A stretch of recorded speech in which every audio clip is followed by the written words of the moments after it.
आ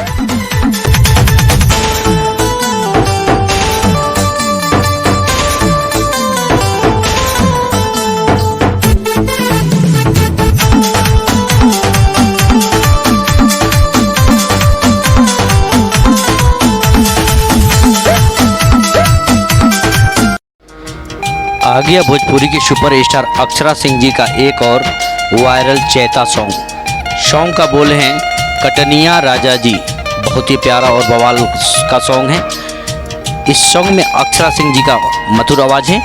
गाने की राइटर यादव राज जी और म्यूजिक से सजाया है विकी बॉक्स जी ने। यह सॉन्ग अक्षरा सिंह ऑफिशियल से आने वाला है। इसका पोस्टर अभी रिलीज हो चुका है। यह कमिंग सून में है। हो सकता है इस गाने की रिलीजिंग कल हो जाए। अक्षरा सिंह के जितने भी फैंस हैं रहे तैयार। गाने को ढेर सारा दुलार प्यार देना है। साथ ही अगर आप हमारे चैनल पर नए हैं तो चैनल को सब्सक्राइब कीजिए, शेयर कीजिए, ढेर सारा दुलार प्यार हमें दीजिए। मिलते हैं अगले वीडियो में, तब तक के लिए बाय, लव यू।